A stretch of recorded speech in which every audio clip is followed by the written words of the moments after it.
நாகையக்கோட்டை ஊராட்சிக்குட்பட்ட பகுதிகளில் பல்வேறு திட்டங்களின் கீழ் மேற்கொள்ளப்பட்டு வரும் வளர்ச்சி திட்டப் பணிகளை மாவட்ட ஆட்சியர் நேரில் பார்வையிட்டு ஆய்வு மேற்கொண்டார். திண்டுக்கல் மாவட்டம் வேடசந்தூர் ஊராட்சி ஒன்றியத்திற்குட்பட்ட நாகையக்கோட்டை ஊராட்சிக்குட்பட்ட பகுதிகளில் பல்வேறு திட்டங்களின் கீழ் மேற்கொள்ளப்பட்டு வரும் வளர்ச்சி திட்டப் பணிகளை மாவட்ட ஆட்சித்தலைவர் சரவணன் செய்தியாளர்களுடன் சென்று நேரில் பார்வையிட்டு ஆய்வு மேற்கொண்டார். திண்டுக்கல் மாவட்டம் வேடசந்தூர் ஊராட்சி ஒன்றியம் நாகையக்கோட்டை ஊராட்சிக்குட்பட்ட இந்திரா நகரில் கலைஞரின் கனவு இல்லம் திட்டத்தில் கட்டப்பட்ட வீடு, வைவேஸ்புரத்தில் மகாத்மா காந்தி தேசிய ஊரக வேலை உறுதி திட்டத்தில் ரூபாய் 9 லட்சம் மதிப்பீட்டில் அமைக்கப்பட்டுள்ள நர்சரி ஆகியவற்றை நேரில் பார்வையிட்டு ஆய்வு மேற்கொண்டார்.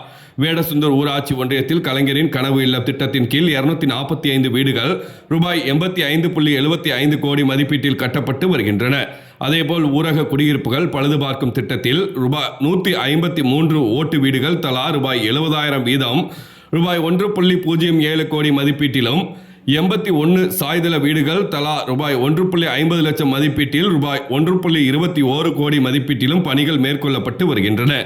வைவேஸ்புரத்தில் மகாத்மா காந்தி தேசிய ஊரக வேலை உறுதி திட்டத்தில் ரூபாய் 9 லட்சம் மதிப்பீட்டில் அமைக்கப்பட்டுள்ள நர்சரியில் 10,000 மரக்கன்றுகள் வளர்க்க திட்டமிடப்பட்டு புங்கம் 1429, மயில்கொன்றை 1555, பூவரசு 385, பாதாம் 150, வேம்பு 65, புலி 418 என 4002 மரக்கன்றுகள் வளர்க்கப்பட்டுள்ளன. மேலும் வாகை 4540, மயில்கொன்றை 1500 என 6040 மரக்கன்றுகள் விதை நடவு செய்யப்பட்டுள்ளன என மாவட்ட ஆட்சித்தலைவர் தெரிவித்தார். இந்த ஆய்வின் போது வேடசந்தூர் ஊராட்சி ஒன்றிய வட்டார வளர்ச்சி அலுவலர்கள் சரவணன், குமரன், துறை அலுவலர்கள் மற்றும் பலர் உடனிருந்தனர். வெள்ளிக்கிழமை மாலை 6 மணி அளவில் கிடைக்கப்பெற்ற தகவல்.